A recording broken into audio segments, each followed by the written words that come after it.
Bonjour à toutes et à tous. Est-ce que vous m'entendez? Parce que cette salle, elle est absolument sublime, mais on nous répète chaque année qu'elle est dure à sonoriser, on comprend pourquoi. Et donc si vous entendez pas bien, si on parle trop vite... Ah, vous tendez l'oreille, monsieur, ça va, je parle... D'accord. En tout cas, protestez, n'hésitez pas à protester si vous n'entendez pas bien. Écoutez, merci beaucoup d'être venu si tôt, samedi 10h, une salle pleine, c'est super. Merci beaucoup d'être venus aussi nombreux pour cet entretien avec Mathias Sénard. Merci Mathias d'être là. Non, mais merci à toi. Ah non, pas d'entre-soi, pas de copinage, hein, on se tutoie pas. Non, et non, mais je suis très content de discuter avec Mathias Sénard ici aujourd'hui parce que je trouve qu'il a toute sa place au rendez-vous de l'histoire. Il fait partie des quelques grands écrivains français contemporains qui renouvellent, qui à leur manière, qui repatouillent, je sais pas comment dire, les relations entre la littérature d'un côté et l'histoire de l'autre. Et d'ailleurs, on le voit dans son nouveau livre Déserté, qui est paru il y a quelques semaines chez Actes Sud.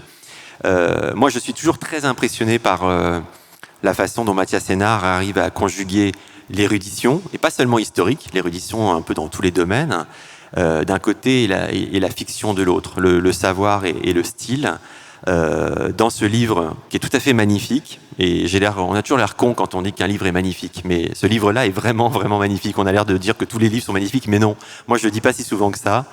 Dans ce livre donc qui s'appelle Déserté, Mathias Sénard à nouveau réussit à conjuguer ce que je disais là, le savoir et le style, l'érudition et la fiction, et une manière, ce qu'il peut y avoir de plus exigeant dans la connaissance, et en même temps ce qu'il peut y avoir de plus charnel, de plus sensible, de plus ventral dans l'écriture littéraire. Et ça, c'est quand même très rare. Ce livre, si vous ne l'avez pas encore lu, je voudrais en dire un mot quand même pour qu'on vous sachiez où vous mettez les pieds, parce qu'on va beaucoup en parler quand même. C'est un livre dont le tour de force est d'autant plus remarquable qu'il réussit à produire de l'émotion et de l'image et du silence et de la poésie à partir de deux histoires qui ne se rencontrent jamais. D'un côté, l'histoire d'un déserteur qui fuit et on ne sait pas du tout où on est, il n'y a pas d'archives, il n'y a pas de date, il n'y a pas de lieu. Et c'est une écriture très poétique, suspendue, qui s'arrête parfois, etc., qui est très forte. Et de l'autre côté, l'histoire d'un mathématicien, Paul Audebert. C'est peut-être une première blague, pourquoi avoir pris un nom de biscotte pour ce mathématicien. C'est un mathématicien est-allemand dont la célébrité est mondiale, fictif évidemment, ancien déporté de Buchenwald, mathématicien antifasciste. Et là, pour le coup, c'est une partie qui est très archivée, avec des lettres d'amour, des comptes rendus de colloques, des articles de presse, etc. Et ces deux histoires ne se rejoignent jamais, sauf que d'une manière ou d'une autre, elles convergent vers une espèce de méditation très belle sur le destin humain, sur la condition humaine, sur le rapport à la violence, sur la façon dont nous sommes toutes et tous encore enfermés dans le XXe siècle, dans ces guerres. D'ailleurs, depuis ce matin, on assiste à l'émergence d'une guerre, une nouvelle guerre au Moyen-Orient sous nos yeux et sur les réseaux sociaux. Donc effectivement, on n'en finit plus d'être enfermés dans le XXe siècle, dans ces failles, dans les rejeux de ces failles, dans ces contradictions. Et une des choses qui m'ont frappé, et j'en terminerai là, et ce sera ma première question, dans ce très beau livre, c'est que, exactement comme Georges Bernanos, que j'aime souvent citer, ou d'autres auteurs, vous faites du retour à la guerre un retour à l'enfance. Et il y a une phrase à un moment donné dans le livre qui dit « L'enfance décide de tout, l'enfance commande tout ». Et le déserteur revient vraiment, littéralement, dans la cabane de son enfance. Il fuit la guerre pour retourner dans la cabane de son enfance. Et très simplement, et en même temps bizarrement, je voulais commencer par une question que j'ai entendue sur cette question de l'enfance. Il y a quelques jours, j'ai parlé avec un journaliste belge de la radio belge qui me disait que dans son enfance, il y avait à la radio belge un intervieweur qui commençait toutes ses interviews en demandant à ses interlocuteurs simplement si vous étiez aujourd'hui en face de l'enfant que vous avez été, qu'est-ce que vous lui diriez d'une phrase? Et j'avais envie de poser cette question, Mathias Sénard. Vous avez au moins un quart de seconde pour réfléchir.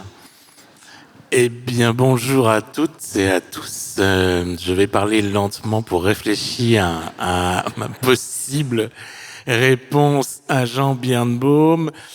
C'est dans une histoire de Borges, ça, vous savez, cette nouvelle où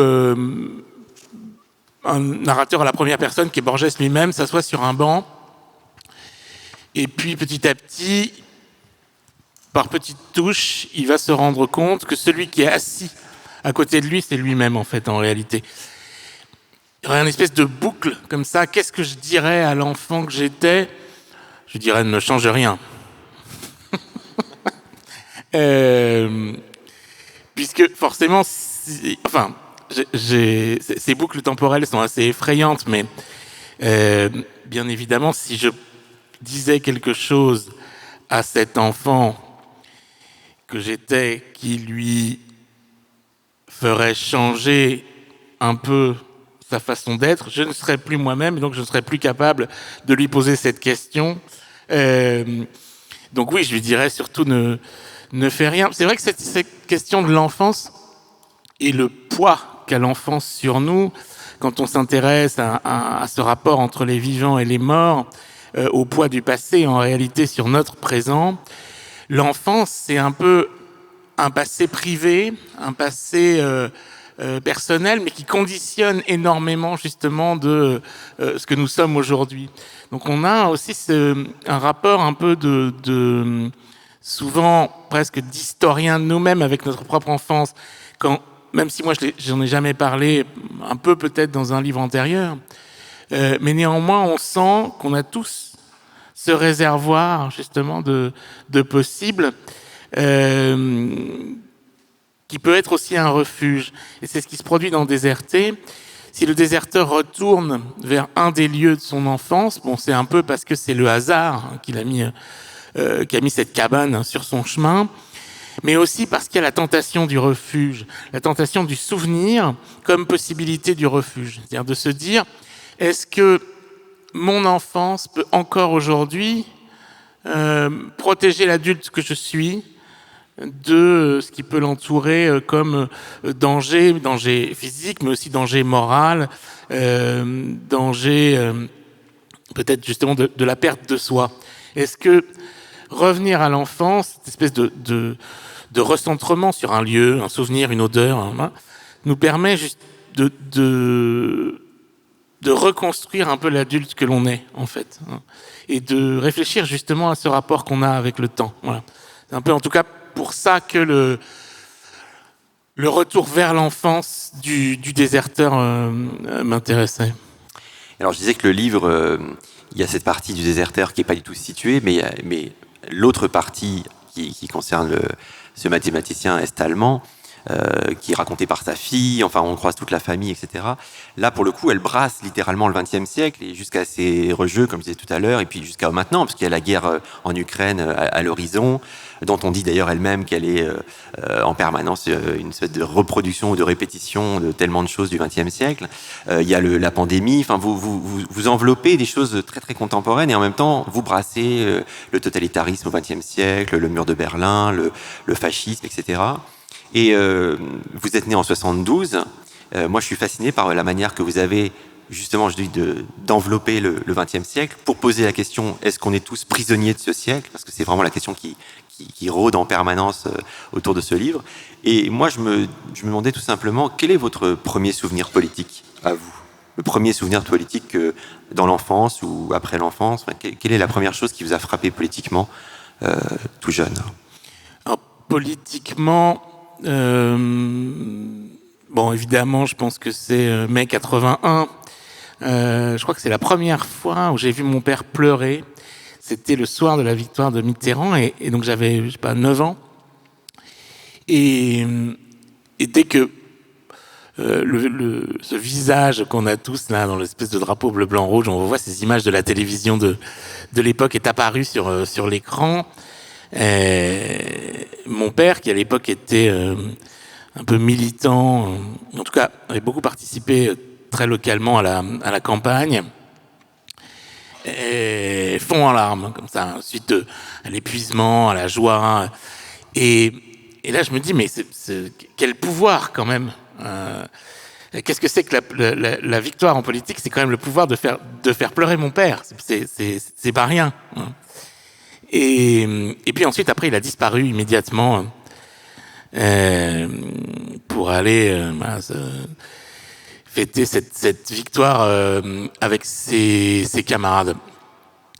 Et donc ça, c'est ça, voilà, mon premier souvenir politique. Mais pour moi, c'est peut-être pas ça le plus important, le plus formateur, à part ce côté très intime des larmes de mon père. Moi, c'est vraiment 82, c'est-à-dire été 82. Je me souviens très bien, je suis chez mes grands-parents à Biarritz, j'ai 10 ans, je suis tout seul, et il y a la télévision, et c'est la prise de Beyrouth. Le moment où les Israéliens envahissent le Liban, et ce mois d'août de siège, qui correspond un peu aux vacances scolaires, où on a tout le temps des reportages à la télévision. À l'époque, je ne sais pas si c'est encore le cas, mais moi, on me laissait très librement regarder les informations à la télévision. On ne trouvait pas ça forcément... Enfin, c'était... autant on nous interdisait certains films en disant « Oh non, non, ça, faut pas regarder ça, c'est trop violent », autant les informations n'étaient pas considérées comme quelque chose qui pouvait choquer un jeune enfant.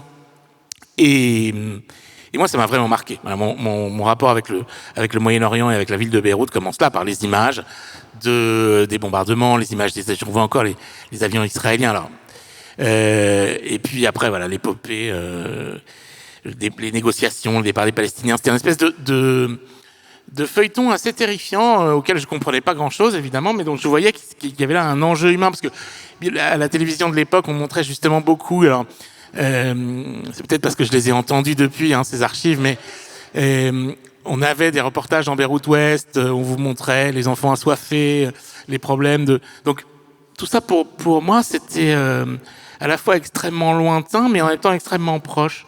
Et oui, ça, c'est vraiment un souvenir absolument, je pense, clé pour moi, le Beyrouth 82. Ouais, c'est intéressant. Et vous savez, il y a un critique littéraire célèbre qui s'appelait Albert Thibaudet, qui parlait de la littérature, ou de la tentative de la littérature d'être une forme d'histoire immédiate. Il appelait ça la littérature la littérature immédiate, c'était son mot. Et est-ce que vous pensez, vous, que, puisque dans votre livre, vous essayez d'attraper même la guerre en Ukraine, vous parlez de la pandémie, etc., est-ce que vous pensez que la littérature a la capacité de prendre en charge les cassures vraiment immédiatement contemporaines de l'histoire? Je me souviens qu'il a été souvent remarqué que la guerre 14-18, par exemple, on dit toujours que les livres qui ont marqué, les grands livres de la Grande Guerre, sont des livres des années 30. C'est Genot, c'est Céline, ça a été, je me souviens qu'Antoine Compagnon parlait de ça, alors que tous les livres qui ont essayé de prendre en charge la Grande Guerre juste après la Grande Guerre ou pendant l'événement, en fait, n'ont pas finalement été retenus, n'ont pas marqué les esprits. Est-ce que vous pensez que sur le moment, la littérature peut prendre en charge l'histoire de façon pertinente et forte? Alors, pour ce qui est de la Grande Guerre, il y a quand même le feu. Enfin, ça, on pourrait discuter pendant des heures. Je pense que vous vouliez parler de Genevois. Et Céline, est-ce qu'il parle vraiment? De quelle façon il parle? Bref, la Grande Guerre, c'est encore une autre histoire. Moi, justement, je le fais pas, parce que j'y crois pas vraiment. Enfin, il faut être Marc Bloch, quoi. Il faut être vraiment un historien extrêmement puissant pour pouvoir saisir immédiatement quels sont les enjeux d'un événement. Donc, quand on parle de la guerre en Ukraine ou de la pandémie non désertée, c'est vraiment des déclencheurs de choses pour le roman et le récit. Et ce que j'en dis est très allusif, c'est-à-dire que c'est pour la guerre en Ukraine, voilà, les discours assez fascinants par ailleurs de propagande russe qui expliquent qu'il faut dénazifier l'Ukraine, enfin, qui ont recours à des termes, des façons de parler, des expressions qui renvoient directement à la Grande Guerre patriotique et à la Seconde Guerre mondiale. Et, ce qui est assez à la fois fascinant et terrifiant de voir comment on peut réutiliser comme ça à l'envi des lambeaux de XXe siècle au premier quart, à la fin presque du premier quart du 21e. Donc pour moi, je les vois pas vraiment avec justement une espèce de distance historique qui chercherait à les remettre en perspective, mais un peu comme des déclencheurs, des marqueurs de ce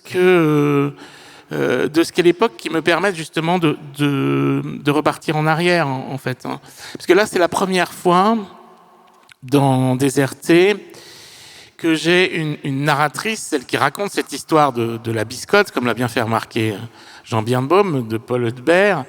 C'est une narratrice historienne. Et c'est la première fois que j'ai un personnage qui va donc construire, elle, son discours, sa façon de parler, sa reconstitution un peu de la vie de ses parents, comme pourrait le faire une historienne. Et comme, justement, elle a ce souci de l'histoire, elle évite le trait contemporain, en tout cas, elle s'appuie sur le trait contemporain pour repartir plutôt vers l'arrière.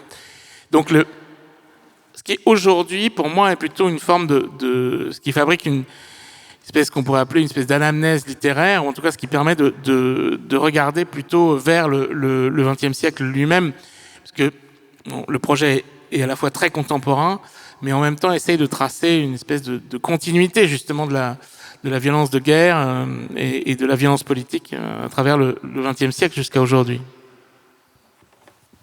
Alors, puisque vous faites allusion à votre narratrice de Déserté, le livre je disais, est très beau, très fort, très bouleversant et souvent très drôle aussi. Il y a aussi cette capacité chez vous à passer d'un registre à l'autre, etc., et à faire rire, y compris dans des zones et dans des parages très, très rudes. Et y compris, vous arrivez à faire rire en mettant en scène des blagues pas drôles, ce qui est assez balèze.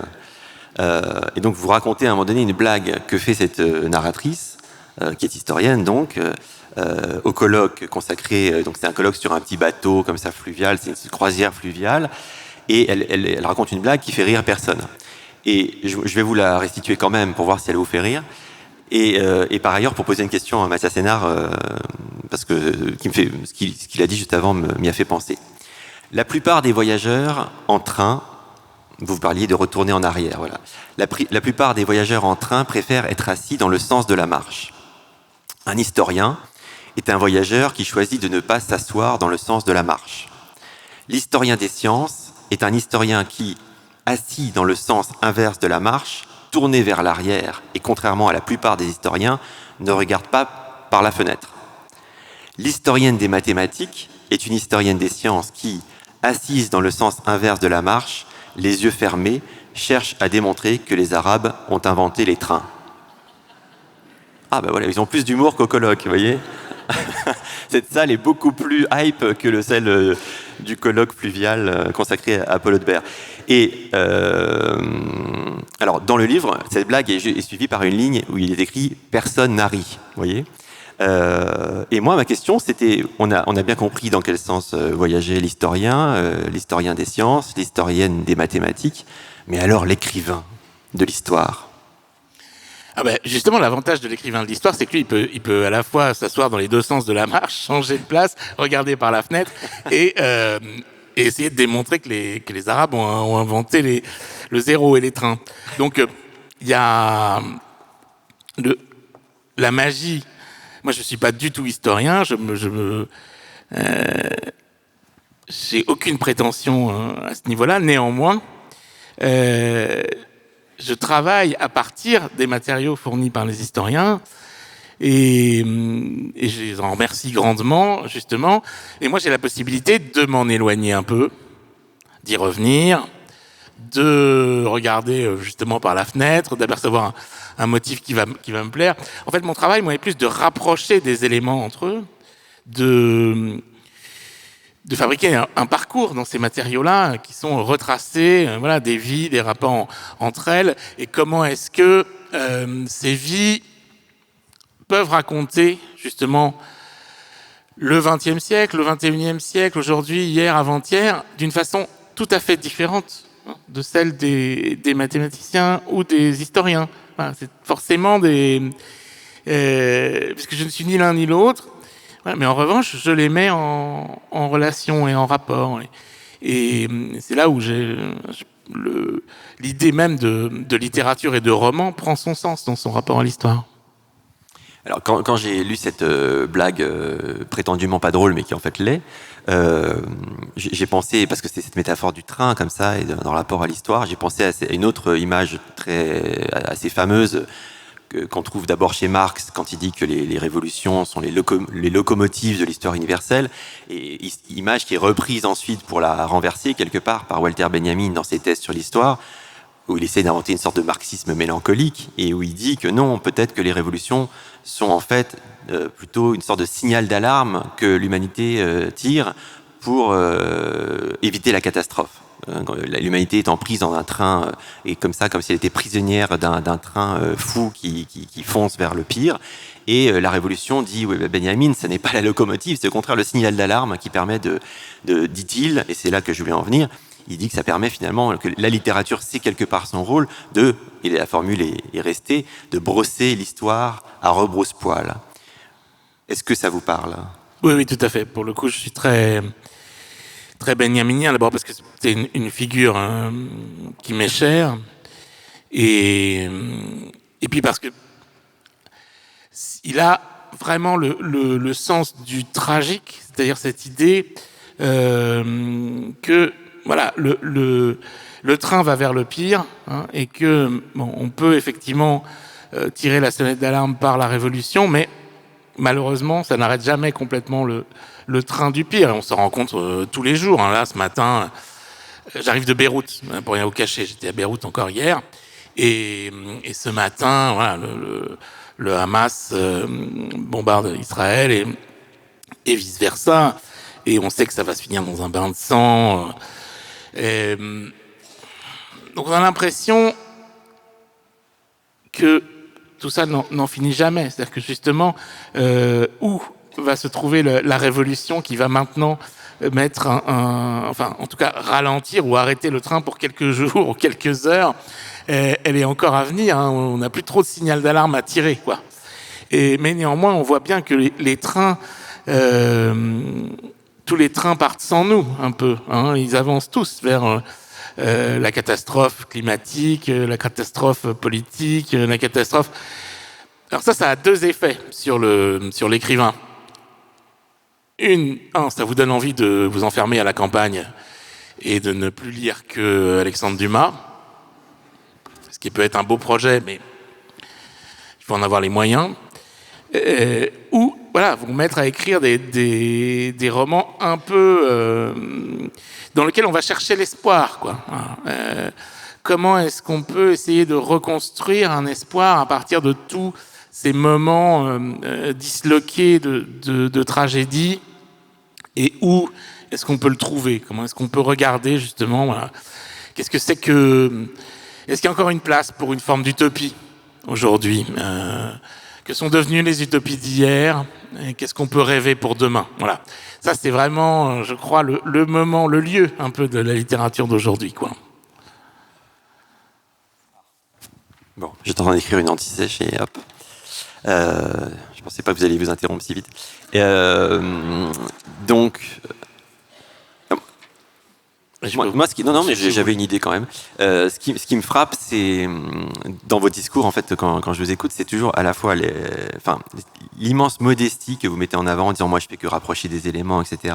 Et en même temps l'incroyable ambition réelle qui est la vôtre dans vos textes. Et c'est intéressant parce que pendant très longtemps, quand même, les écrivains, y compris au XXe siècle, mettaient en avant une ambition immense, y compris avaient presque la prétention d'apporter la connaissance supérieure, même de l'histoire. Et j'ai repris un passage j'ai apporté un des textes les plus ambitieux de ce point de vue, presque touchant par l'ambition justement c'est qu'est-ce que la littérature de Jean-Paul Sartre. Et c'est marrant parce qu'il y a une page, donc tous ces passages sur l'engagement de l'écrivain, son ambition, sa vocation, etc. Et puisque le thème de Blois, c'est les vivants et les morts, j'ai trouvé une page où il embrasse cette expression, vous allez voir, pour arriver à la question de la vocation de l'écrivain. C'est donc dans Qu'est-ce que la littérature, page 40. Mais puisque pour nous, un écrit est une entreprise, puisque les écrivains sont vivants avant que d'être morts, puisque nous pensons qu'il faut tenter d'avoir raison dans nos livres, et que, même si les siècles nous donnent tort par après, ce n'est pas une raison pour nous donner tort par avance, puisque nous estimons que l'écrivain doit s'engager tout entier dans ses ouvrages, et non pas comme une passivité abjecte, en mettant en avant ses vices, ses malheurs et ses faiblesses, mais comme une volonté résolue et comme un choix, comme cette totale entreprise de vivre que nous sommes chacun, alors il convient que nous reprenions du début ce problème et que nous nous demandions à notre tour pourquoi écrit-on. En 2023, quand on fait comme vous, c'est-à-dire des livres qui ont quand même une immense ambition littéraire et de traversée comme ça de l'histoire, comment on se positionne par rapport à ce discours qui a été si longtemps celui des écrivains en termes d'engagement, de position et de tranchant? Déjà, c'est absolument impossible aujourd'hui, je pense, d'écrire en se disant est-ce que j'ai raison ou est-ce que j'ai tort. C'est-à-dire cette idée même de vouloir avoir raison dans ses livres me paraît, pour moi, complètement impossible, parce qu'elle suppose justement qu'on pourrait résumer un peu un livre à une égalité ou un théorème ou un axiome qu'on pourrait démontrer en disant « Ah, j'ai raison ou j'ai tort ». Bon. Or, moi, ce qui me passionne justement dans la littérature, c'est la possibilité d'abord de la diversité de la lecture, c'est-à-dire que presque il y ait autant de romans qu'il y ait de lecteurs. C'est pour ça que ce texte est aussi fabrique du non-dit, des choses qui sont entre les histoires, qui se passent entre les deux récits, qui ne sont pas exprimées directement par les mots. Ça, d'une part. Mais aussi, d'autre part, que moi-même, j'ai une forme de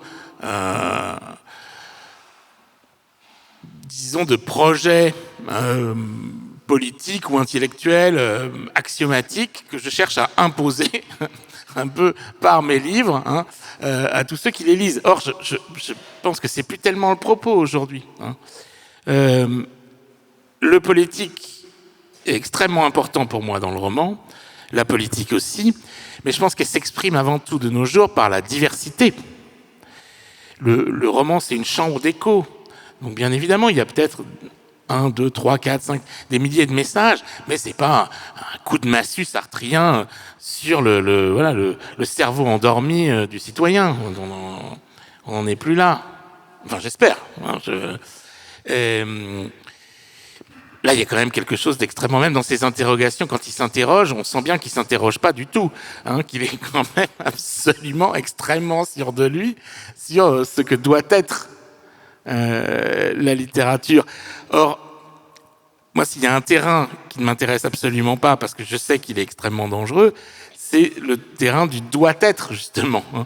Et bien plus, pour moi, le lire et écrire ont à voir avec le partage, et donc dans forcément une idée de la contradiction, de la diversité, et de fabriquer du collectif. Pas par l'imposition, par le haut intellectuel sur les masses laborieuses de ce qu'il faut penser ou croire. Bien au contraire, mais justement par un dialogue qui passe aussi par le plaisir de raconter des histoires, qui joue énormément, je pense, dans ce que peut la littérature, même politiquement, aujourd'hui. Alors, c'est vrai que quand on lit du Sartre comme ça maintenant, il y a une forme on se dit mais quelle naïveté. Il y a des passages, il y a même une note assez touchante où il dit mais en fait tout roman ne peut que viser la liberté. Et donc il dit je demande qu'on me cite un seul bon roman dont le propos express fut de servir à l'oppression, un seul qui fut écrit contre les Juifs, contre les Noirs, contre les ouvriers, contre les peuples colonisés. Et c'est vraiment intéressant quelque part parce que en même temps il pose la question de l'engagement à sa manière. Il affirme que l'écrivain homme libre s'adressant à des hommes libres n'a qu'un seul sujet, la liberté, qu'on n'écrit pas pour des esclaves et que donc on a vocation à répandre la liberté, on est une sorte de serviteur de la liberté. Est-ce que aujourd'hui, même si on est au service de la diversité, de la nuance, du pluralisme, etc., d'un point de vue sartrien ou du point de vue de l'engagement, dire ça, c'est pas forcément se planquer. Est-ce que pour vous, il y a quand même une vocation politique avec un objectif qui serait la liberté ou un autre mot? Justement, alors la liberté, ça me semble... D'abord parce que l'histoire du roman, c'est l'histoire de la liberté. C'est-à-dire, si on regarde depuis le XXe siècle, Qu'est-ce qui s'est passé dans le roman, c'est-à-dire dans la forme du roman, la façon dont il est écrit. Qu'est-ce que c'est? C'est l'histoire d'une ouverture vers la plus grande liberté. Aujourd'hui, si moi je peux écrire mes livres, c'est parce que d'autres avant ont ouvert des possibilités. Il n'y a qu'à penser, Joyce nous montre ce que c'est, voilà, de désarticuler complètement un récit qui autrefois était linéaire dans une action, de tout fabriquer dans une seule journée, mais en même temps dans laquelle il va se passer des millions de choses qui n'ont rien à voir avec cette journée, de faire une déambulation.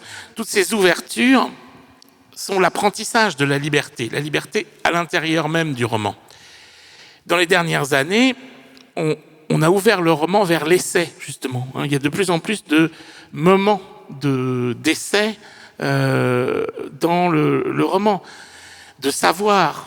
On peut tout mettre maintenant dans le roman. Et justement, donc l'espace romanesque s'est ouvert à cette liberté. Et je pense que ce que fabrique de plus en plus le roman, c'est donner du temps pour penser, en fait. Étrangement, même quand on lit des romans, entre guillemets, d'action ou d'aventure, ou quels qu'ils soient, on se dégage du temps de penser. Par rapport au rythme de la fiction imposée de l'extérieur, comme que peut être le cinéma, la télévision, et ainsi de suite. D'où vient cette grande liberté, justement, dans la littérature? D'abord parce que l'espace du roman est lui-même extrêmement libre, et parce qu'on y prend tout simplement le temps de penser et de voir le monde d'une façon qui est extrêmement différente de ce qu'il y a autour de nous. Et je pense que c'est pour ça que le roman survit et se porte très bien, et qu'il y en a de plus en plus, et qu'on en lit de plus en plus. On n'en a jamais lu autant de nos jours. Pourquoi? Parce qu'il y a ça. Il y a cette possibilité du temps pour soi et de la réflexion et de la pensée. Et ça me semble, je pense, extrêmement politique en même temps. Après, qu'est-ce qu'on fait de ce temps? Je ne suis pas d'accord du tout quand Sartre dit qu'il n'y a jamais de bons romans qui ont été écrits contre, bien sûr, malheureusement. C'est-à-dire que justement, cette possibilité et cette liberté, elle existe pour tous, y compris ceux qu'on n'aime pas. Et ceux qu'on n'aime pas politiquement, nos ennemis, ont en fait les mêmes armes que nous, en réalité, sur le plan littéraire en tout cas. Mais oui, moi je crois à cette force aussi politique du roman. Après, l'engagement aujourd'hui, il est très différent, bien sûr. Après, on va vous dire Déserté, qui pour moi est un roman extrêmement politique.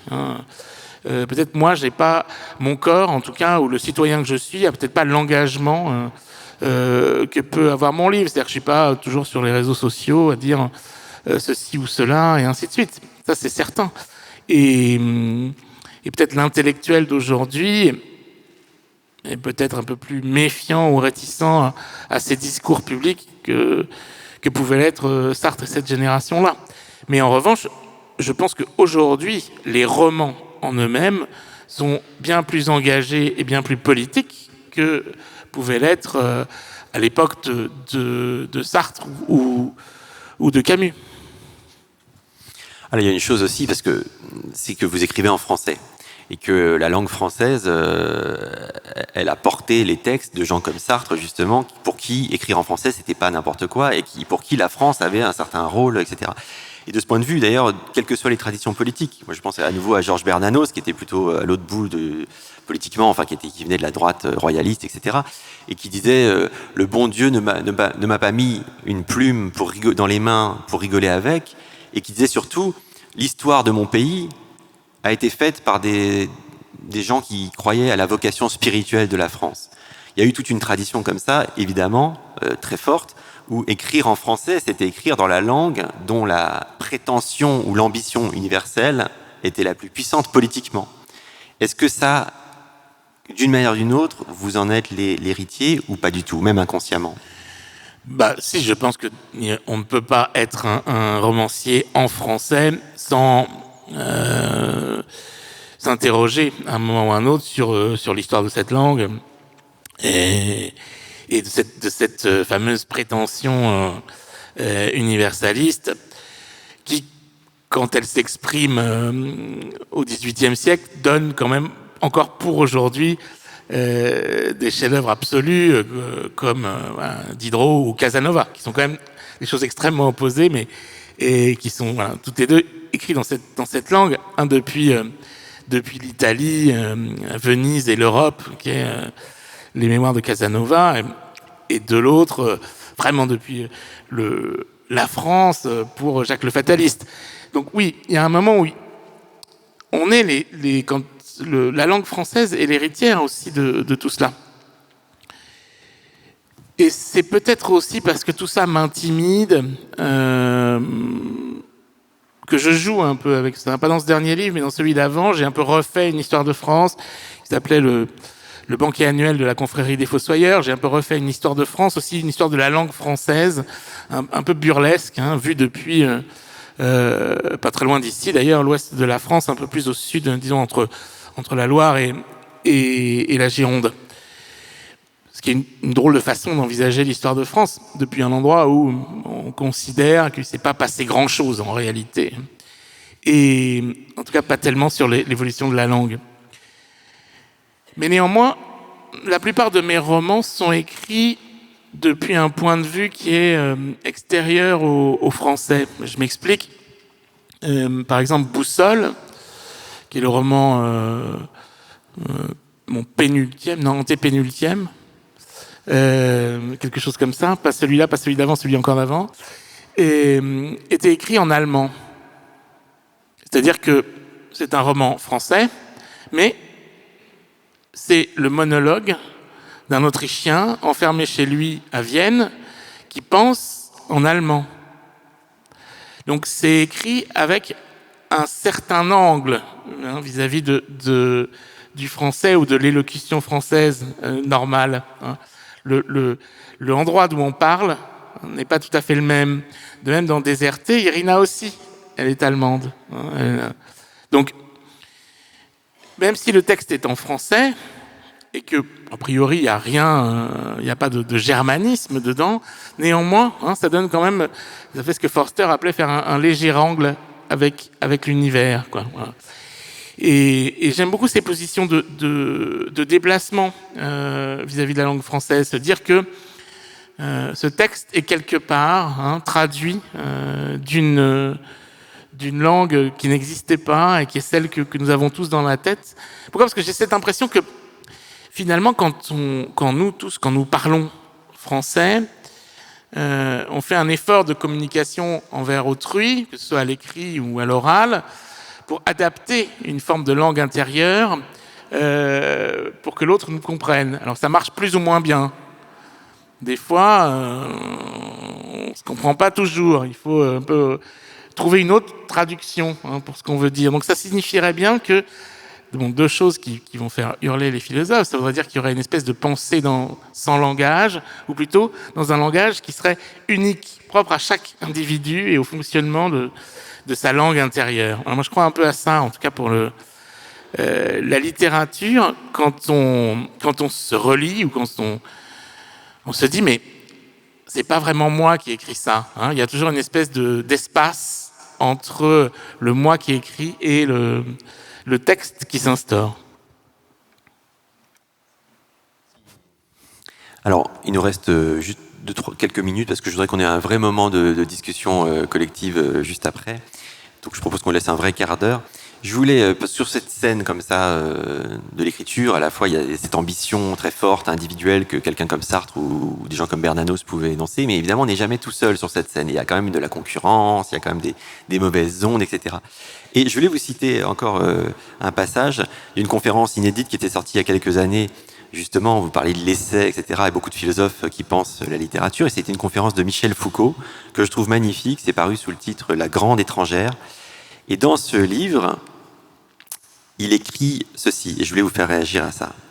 Chaque acte littéraire nouveau peu importe, que ce soit celui des surréalistes, de Baudelaire, etc., peu importe, implique au moins, dit Foucault, je crois, 4 négations, 4 refus, 4 tentatives d'assassinat, puisque votre livre, c'est quand même aussi sur la guerre, la violence, etc. Refuser d'abord la littérature des autres. Premier assassinat. Deuxièmement, refuser aux autres le droit même à faire de la littérature. Contester que les œuvres des autres soient de la littérature. Troisièmement, se refuser à soi-même, se contester à soi-même le droit de faire de la littérature. Et enfin, quatrièmement, refuser de faire ou de dire autre chose dans l'usage du langage littéraire que le meurtre systématique accompli de la littérature. Est-ce que vous avez l'impression, vous aussi, d'être un meurtrier accompli ? Oh, c'est de la provocation. On connaît Michel Foucault, on sait que... Mais il y a une véritable interrogation, ça. C'est-à-dire, est-ce qu'il ne faut pas, justement, pour... qui il faut tuer ? Voilà. Prenons dans l'ordre. Qui faut-il tuer pour écrire de la littérature ? Il faut se tuer soi-même, ça c'est sans doute vrai, mais on met du temps à le faire. Pourquoi ? Parce que il faut justement apprendre et trouver cette grande liberté. Mais quand on commence, on est contraint, justement, on l'a pas. Hein. On est contraint par ses lectures, on est contraint par ses modèles, on est contraint par l'image qu'on a de la littérature. Donc ce qu'il faut tuer, c'est ça. C'est l'image de la littérature en soi pour pouvoir justement créer à nouveau quelque chose qui soit de la littérature. Bon, là, ça c'est certain. Après, pour ce qui est de la littérature des autres, je pense que c'est pas vraiment un assassinat au sens où j'ai pas besoin de tuer tous les autres littérateurs pour advenir, mais néanmoins, il faut se hisser, essayer en tout cas de se hisser à leur hauteur. Alors, comment le faire ? Bon, c'est vrai que la version foucaldienne de la mitrailleuse et de faire table rase autour de soi pourrait être une solution, mais non, je pense que c'est aussi apprendre, et si on pense aux gestes littéraires du passé,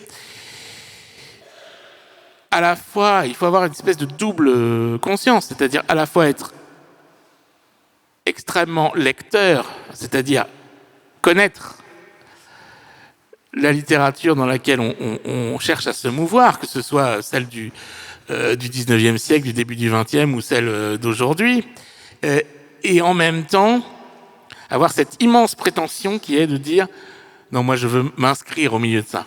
Voilà. Et c'est évidemment du domaine de l'illusion, mais effectivement, il a raison. Hein, c'est la seule façon, finalement, c'est de se dire « non, mais je peux, je vais tous les tuer ». Effectivement. Voilà, on se le tient pour dit. Et alors ma dernière question, c'est en partant d'un passage du livre, donc Déserté, quand vous parlez de Paul Debert, donc ce mathématicien qui est très bouleversant, très entêté, très engagé aussi, plein d'illusions et de désillusions. Et vous écrivez, Paul était très amoureux aussi par ailleurs, jusqu'au bout. Paul était un génie triste. Les rêveurs comme Paul, les constructeurs de rêves immenses sont toujours tristes. Notre monde n'est pas fait pour eux. Est-ce que vous êtes triste, vous ? Je suis extrêmement triste comme personne. Non, pas du tout. Mais non, cette question de la tristesse, je pense que oui, il y a on parlait de Benjamin tout à l'heure, il y a une espèce de disons de poids. De poids du monde, de poids de l'histoire, de poids du destin qui s'exprime par moments de façon plus ou moins pesante. C'est vrai que il y a des moments de grande tristesse proche du désespoir au vu de certains événements, de certaines mauvaises foi, et puis tout simplement de la perte et de la destruction de gens qu'on a connus, d'endroits qu'on aimait et qui ont disparu sous les bombes, par exemple. Bon. Et ça, est-ce que c'est une tristesse qui ça donne envie justement de réagir aussi ? C'est-à-dire que c'est pas uniquement une tristesse contemplative, solitaire, qui nous perdrait sous le poids du deuil. Non, c'est justement aussi une tristesse qui donne la rage, toujours un peu d'avancer, en tout cas dans l'écriture, vers d'autres rivages, un peu. Hein. Mais c'est vrai que oui, ce monde a quand même des aspects extrêmement tristes, et ce, au quotidien. Voilà. Là, en termes marketing, on n'est pas très bon. Non, il faut toujours terminer sur une note positive. La note positive, c'est que ce livre déserté est tout à fait réjouissant et exaltant et bouleversant. Donc je vous exhorte à le lire toutes et tous. Vous pourrez d'ailleurs vous le faire dédicacer dans quelques minutes, juste après cette séquence de discussion. Mais maintenant, on a un bon quart d'heure pour discuter tous ensemble. Donc, je crois qu'il y a 2 micros qui circulent. Je crois que Julie a... Voilà. Si vous avez des questions, des objections. Il y a déjà des mains qui se lèvent. Madame. Allez-y, non, vous avez un micro juste derrière vous, regardez. Merci. Bonjour et merci. Je voulais savoir quels étaient les écrivains contemporains qui vous touchent le plus actuellement. Alors, ils sont nombreux et pas tous français. Ils sont tous morts. Hein. Est-ce que vous les avez tous tués? C'est ça. Voilà. Alors, qu'est-ce que j'ai lu? Il se trouve que j'ai aussi une petite émission de radio sur France Culture, dans laquelle j'ai la chance de pouvoir m'entretenir chaque semaine, chaque samedi après-midi, avec des écrivains d'aujourd'hui, français et étrangers, femmes et hommes, et des gens que j'aime bien. Donc ça, déjà, ça peut donner... Il y a tout un catalogue. Je crois qu'en tout, j'ai enregistré, plus de 150 émissions. Donc déjà, il y a ça. Et puis, dans des auteurs alors qui ne sont pas forcément ceux que je peux interviewer, puisqu'ils sont peut-être morts ou loin, j'aime beaucoup quelqu'un qui je vais citer, tiens... voyons voir. Comme Mike McCarthy, par exemple, peut-être parce qu'il nous a quittés il n'y a pas très longtemps, qui est pour moi la façon la magnifique, d'une élégance incroyable, de parler de la très grande violence de notre monde, d'hier et de demain. Il est capable de faire ça. Je ne sais pas si vous avez lu Méridien de sang, par exemple, Blood Meridian en anglais, qui est une forme de western. Un western qui se passe dans le sud des États-Unis au XIXe siècle, qui est basé sur une histoire réelle. Et cette histoire dérive de plus en plus vers quelque chose d'infernal, où on se rend compte que, très vraisemblablement, le mal absolu, c'est-à-dire le diable, est là, à cet endroit-là, à ce moment-là. Et McCarthy, il est capable de ça, d'avoir à la fois une écriture extraordinairement précise, élégante, d'avoir un sens du rythme romanesque incroyable, de faire des ellipses presque aussi magnifiques que celles de Flaubert dans La Tentation de Saint-Antoine, et en même temps de parler du désespoir le plus contemporain. Donc, voilà, Alors donc, on pose la question d'un écrivain contemporain qui est admiré, et on cite un mort américain. Ouais. Alors, est-ce que c'était ça la question vraiment? Mais voilà, peut-être parmi les Français vivants. Alors, les Français vivants. Aïe, aïe, aïe. Non, en reste-t-il? Non, il y en a plein des Français vivants. Moi, j'aime beaucoup les Françaises, justement, j'allais dire, voilà. J'ai une passion pour l'écriture d'une de mes camarades, par ailleurs, que je fréquente dans un groupe, un groupement d'écrivains qui s'appelle Inculte. C'est une femme que vous connaissez peut-être qui s'appelle Maëlys de Kerangal. Ah, voilà. Et oui, j'adore ces livres parce que elle aussi, elle a une espèce de précision quasi mathématique dans la façon dont elle rythme et fabrique ses récits, et aussi une immense générosité et une vision très contemporaine de ce que c'est que les relations entre les êtres humains aujourd'hui dans nos sociétés, et une vision très empathique de ce que peut être la littérature, et j'aime vraiment beaucoup ces textes. Donc oui, ce serait aussi un un exemple. Féminin et vivant. Bravo. Pas pour longtemps. Faut lui faire confiance. Hein.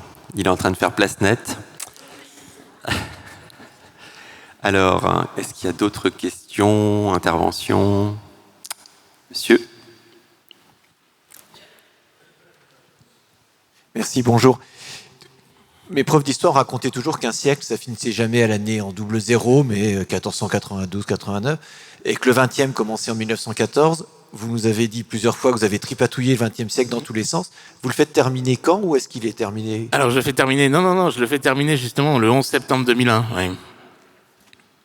Terminé et commencer le 21e le 11 septembre. Moi, je pense que là-dessus, c'est une date... Alors, tous les gens qui y ont assisté, hein, tout le monde se souvient exactement d'où on était, ce qu'on faisait à ce moment-là. Donc, c'est à la fois visuellement extrêmement marquant comme moment horrible de la fin d'un effondrement, donc une fin de quelque chose. Et aussi parce que c'était l'époque entre la chute du mur, en tout cas bon, l'effondrement, on va dire, du bloc soviétique et le 11 septembre, où on pensait que voilà, la fin de l'histoire était là. Hein. Le capitalisme avait triomphé. Et le 11 septembre 2001, ce triomphe se termine dans un effondrement. Le capitalisme lui-même, son cœur, hein, est atteint, et détruit et effondré. Et on se rend compte que finalement, ces réseaux qu'on n'avait pas voulu voir, qui étaient à l'œuvre depuis une espèce de force souterraine qui était là depuis déjà une vingtaine d'années et qui découlaient de ce qui s'était passé pendant la guerre froide, ben non seulement ils étaient toujours actifs, mais même ils ressurgissaient là avec une violence qu'on ne pouvait pas imaginer. Donc c'est à la fois la fin quand même de quelque chose, c'est à la fin de cette dernière partie du XXe siècle où on a cru pendant un moment que l'Ouest avait triomphé, le capitalisme était là pour régner, et puis la fin de l'histoire et le bonheur arrivaient sur Terre, et où on se rend compte qu'il n'en est rien, bon, ce qu'on pouvait imaginer par ailleurs, mais aussi que quelque chose de nouveau commence, et dont on n'a pas encore les codes. On ne sait pas encore ce que c'est. Voilà, et donc pour moi, c'est un moment de marquer vraiment, enfin je ne suis pas le seul à le dire, hein, disons le début du... Enfin c'est une façon, parce qu'il en reste 100 000, hein, sans doute selon ce à quoi on s'intéresse, de marquer le début du XXIe siècle. Merci. Il y a monsieur a levé la main, je ne sais pas s'il y a d'autres... S'il y a un micro, voilà, merci. Oui, merci. Il a été dit que ce livre contenait 2 histoires, et M. Birndon m'a rajouté qu'ils ne se rejoignent jamais. Alors, évidemment, je me dis que quand je vais lire ce livre, je le lirai, je vais chercher le lien entre ces 2 histoires. Alors, il y en a, oui. Voilà. Alors, est-ce qu'il y a un lien? Il y en a beaucoup. Non. Alors, elles se rejoignent jamais au sens euclidien du terme, on va dire. Hein. Deux droites parallèles, elles ne peuvent être parallèles que si elles n'ont pas de point en commun, d'après Euclide. Bon. Sinon, elles ne sont plus parallèles. Or, aujourd'hui, dans des géométries qui ne sont pas euclidiennes, on peut peut-être envisager, certes, des droites qui sont parallèles, mais la plupart du temps. Voilà. Et qui échangent par moments, donc des choses que je vous laisserai découvrir, mais que voilà, il appartient justement au lecteur, disons, de remplir l'espace qu'il y a entre ces 2 histoires et de voir par où est-ce qu'elles communiquent. Mais oui, bien sûr. Sinon, je pense qu'on ne les aurait pas mis ensemble. Mon éditeur m'aurait dit immédiatement « Non, là, il va falloir faire quelque chose. » Merci. Merci. Est-ce qu'il y a d'autres questions? Oui. Monsieur. Merci, bonjour. Je voulais savoir, selon vous, si la littérature, puisque le sujet d'aujourd'hui c'est littérature contre histoire, point d'interrogation, est-ce que la littérature peut aboutir à une falsification de l'histoire? Bien sûr. Falsification au sens... Alors, qu'est-ce que ce serait le vrai en histoire? Qu'est-ce que ce serait falsifié? Falsifier, on va prendre, disons simplement, ce serait d'avoir sous les yeux un article d'un historien qui dit A, par exemple, et que moi, ou un écrivain, n'importe lequel, reprenne ce contenu et le modifie ou le transforme légèrement dans un but idéologique qui soit, par exemple, opposé à ce que défend cet article-là. Oui, bien sûr, c'est non seulement possible, mais ça s'est déjà fait. Hein. Après, à part le simple fait qu'il y a des questions d'éthique, des questions politiques qui sont en jeu là, moi, comme j'essayais de l'expliquer un peu tout à l'heure, dans mon cas, j'utilise les travaux des historiens en essayant non seulement de ne pas les trahir, puisque mais aussi de les mettre en relation avec d'autres choses et d'autres histoires. Donc, ce qui peut falsifier ou transformer l'histoire, c'est bien évidemment le rapport qu'on peut avoir ces événements les uns avec les autres. Mais ce n'est pas une falsification au sens où il n'y a pas de volonté de triche, il n'y a pas de volonté de dol, de faire du mal au texte historique. Je vais prendre un autre exemple. J'ai écrit un petit livre sur le voyage de Michel-Ange à Constantinople. Bon. Tout est vrai. Au sens où tout est historiquement attesté, sauf l'élément central, qui est le voyage de Michel-Ange à Istanbul. Sinon, le reste, les lettres sont authentiques, sauf qu'elles ne sont pas écrites à Istanbul. Bon. Voilà, l'ensemble des éléments est tout à fait historique, au sens où c'est sourcé, c'est précis, mais on n'est pas du tout sûr qu'il y soit allé. Il y a extrêmement peu de chances que ce soit produit. Donc, là, qu'est-ce que c'est que le rapport à l'histoire? C'est justement de se dire, je vais utiliser tous les éléments qui sont à ma disposition pour fabriquer une fiction. C'est-à-dire quelque chose qui est du domaine de l'imagination et sur lequel il y a marqué roman et dont on n'est pas forcément contraint à se dire voilà, c'est la vérité ou la réalité historique telle qu'elle s'est produite. Donc c'est une forme de falsification si on veut, mais qui ne cherche pas qui se dissimule pas. Voilà. Parce que je pense que c'est ça qui est important aussi, c'est que on essaye en tout cas de pas vous faire prendre, comme on dit en espagnol, des poires pour du raisin. Et là où il y a une certaine éthique, en tout cas dans le roman, c'est juste le fait de dire roman. Et à partir de là, vous savez que ce que vous lisez n'est pas un travail historique, même s'il s'appuie sur certaines sources. Voilà, je pense que. Est-ce que ça répond à la question? Oui. Est-ce qu'il y a un avertissement dans votre roman sur le fait qu'on n'est pas sûr? Oui, bien sûr, à la fin. À la fin, il y a à peu près des sources disponibles, et puis il y a marqué, et pour le reste, on n'en sait rien.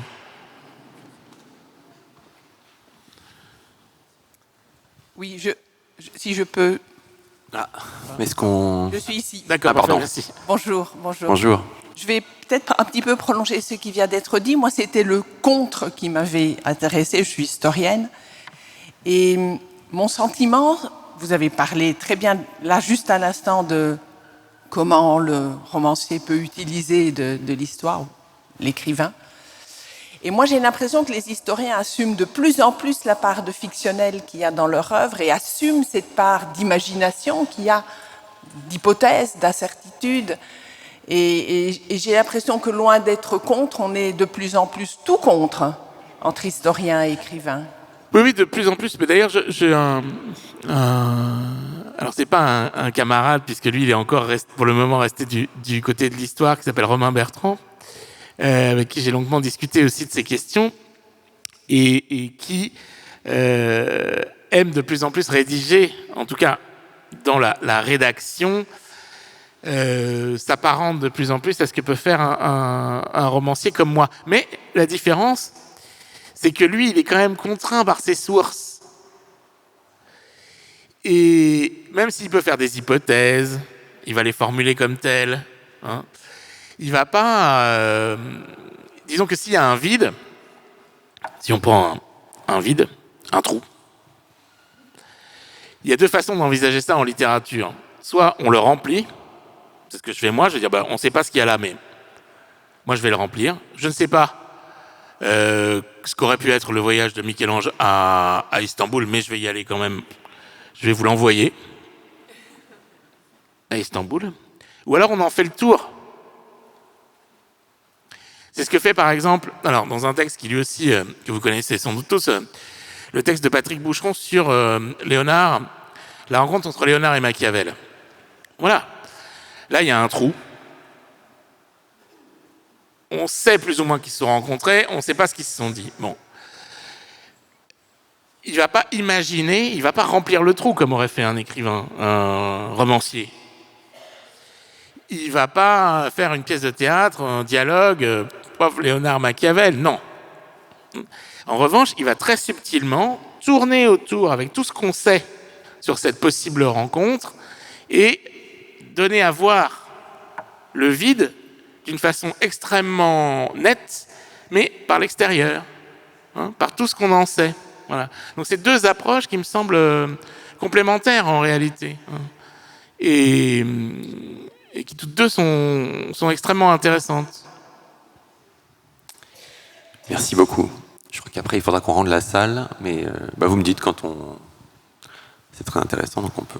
Bonjour. Je vais continuer sur le même sujet, parce qu'au fond, vous êtes en train de nous expliquer que la vérité historique, elle n'existe pas. Et que donc, je veux dire, à partir du moment où elle est écrite, parce qu'elle implique des choix, elle implique la possibilité de cette falsification. Cette falsification, c'est-à-dire... je prends un exemple. Sur cette histoire, un exemple concret, cette histoire de Michel-Ange, là. Si on retrouve, comme j'ai longtemps espéré que ce soit le cas, des documents dans les archives ottomanes qui montrent, non pas que Michel-Ange a été invité, parce que ça on le sait, on a des sources, hein, mais qu'effectivement il y est allé parce qu'on trouve une facture, un contrat, voilà, où on voit l'artiste Michelangelo Buonarroti, là, ça change complètement le rapport qu'on peut avoir à la vérité. Et du coup, l'hypothèse Hénard, entre guillemets, qui semblait complètement tirée par les cheveux, finalement... donc, il n'y a pas de vérité, en fait, en réalité. Hein. C'est juste des visions qu'on a plus ou moins plausibles selon les sources dont on dispose. Vous avez fait un choix, et c'est ce qui donne sa chance à la littérature. Oui, évidemment, voilà, tout à fait. Oui, je suis d'accord. C'est non. Écoutez, merci beaucoup. Et d'ailleurs, pour vous dire une chose, c'est qu'on a fait un entretien dans Le Monde la semaine dernière, et c'est aussi, peut-être d'ailleurs c'était une bêtise, je sais pas, mais en tout cas, comme on avait pas mal posé ces questions du contre et du tout contre de l'histoire et de la littérature, je voulais pas qu'on radote tous les deux ici. Donc voilà, je pense que cet entretien, si vous voulez aussi en savoir plus sur la question des rapports entre histoire et littérature pour Mathias Hénard, faut aussi s'y référer, parce que moi ça m'a un peu bridé aussi pour aborder le sujet frontalement, puisqu'on avait déjà posé la question dans le journal et que je voulais pas qu'on ait l'air de répéter un texte déjà écrit. En tout cas, merci beaucoup à Mathias Hénard, merci beaucoup à toutes et à tous. Merci Jean Birnbaum. Bon, merci à vous. Et merci.